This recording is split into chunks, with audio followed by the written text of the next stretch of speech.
Chapter 24. This was Damianos' old stomping ground, Big Cyprus. Perched on a branch of a tree, he was looking at the track with its intricate circuit, and danger lurking at every turn for the inexperienced rider. Yet he knew once Dan was going to be on the track, he would remember how to handle himself and his bike without any trouble. Climbing down, he noticed the riders preparing themselves for the next race. It's time to get father and sons to the starting line, he thought.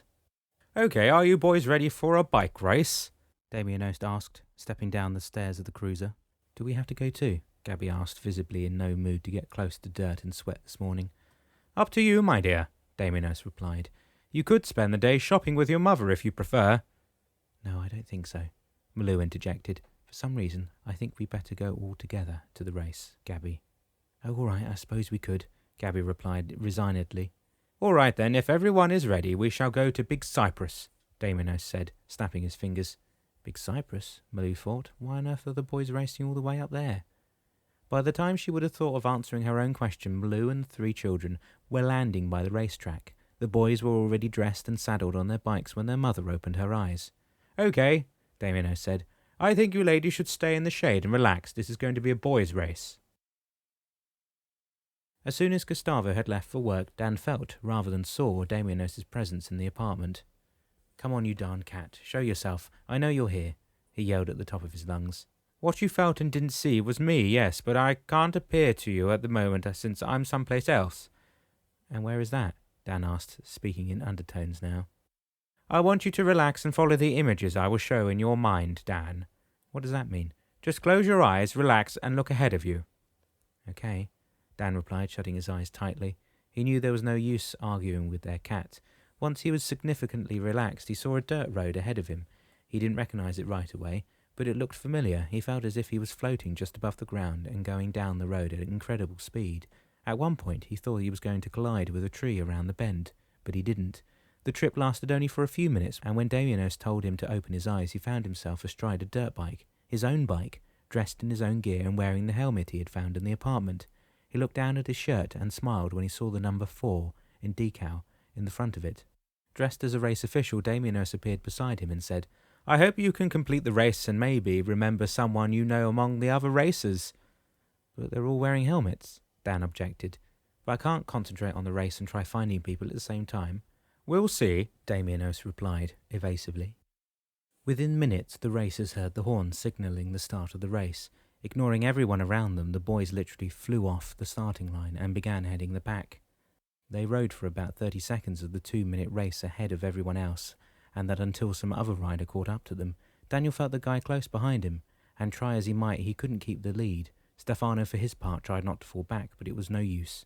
He soon fell back and swore under his breath when he saw number 4 pass him. At the first line, Dan swerved and stopped.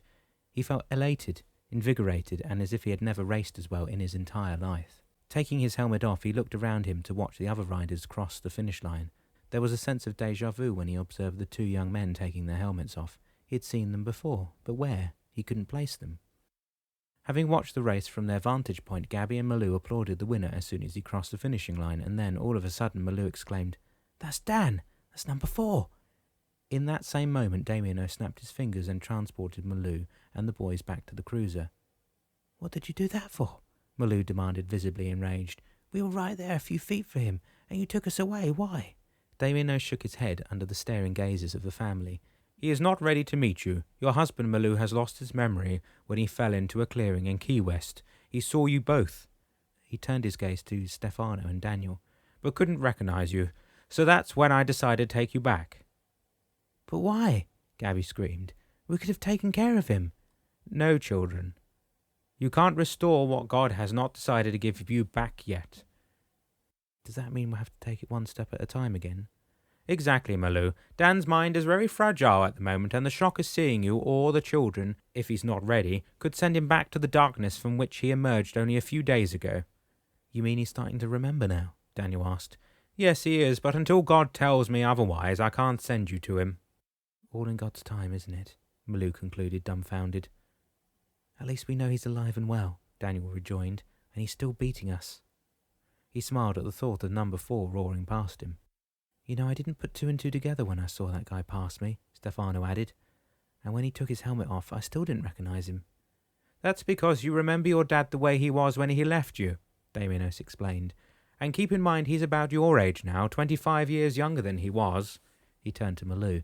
And you recognized him, even if it weren't for the number 4 on his shirt, because you would know him anywhere, isn't it? Malou lowered her gaze. Yes, and it was some sort of a shock seeing him so young. She looked up at the children. And now that begs the question, how will he feel when we meet him?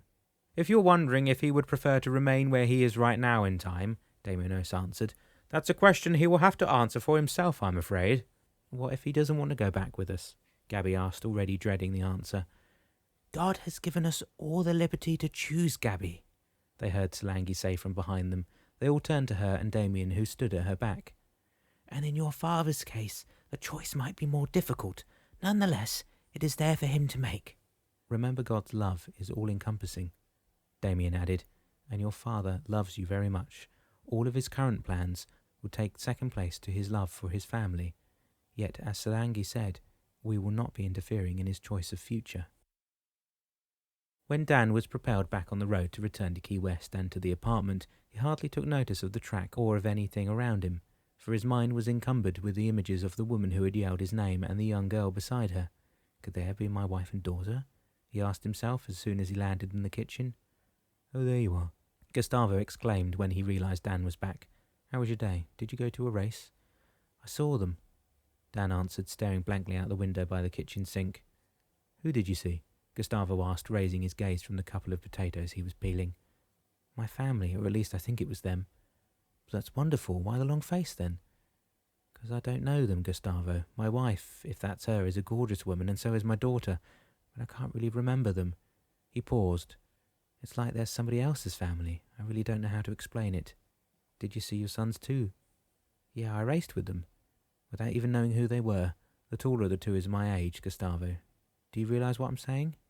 Gustavo went to the fridge, took out 2 bottles of beer, handed one to Dan and grabbed him by the arm to lead him to the living room. Come on, let's have a chat about this. Just you and me and the 4 walls. Dan nodded and followed his friend. Plopping down on the sofa, he said, How am I going to cope with them, Gustavo? He flipped the cap of the bottle and drank a long swig of beer. It's like I'm my boy's age. How can I return to my future without knowing them or even about them? He took another sip. I would have been in love with my wife all over again and then relived the birth of each of my 3 children. He paused and stared at the wall behind Gustavo's head. Sitting down and stretching his legs in front of him, Gustavo replied, I think you need to understand something, Dan. They will come here to take you back, but they'll only be able to do that if you choose to accompany them. No one will force you to go back. God and love will be able to do that. Nothing and no one else could do it for you. You mean I will have to decide whether I stay or go back? Absolutely, Dan. You have a career path traced ahead of you. You want to become a Navy pilot. You want to climb the ladder of the Navy. If you don't want to take that path, you may choose some other future, but it's your choice entirely.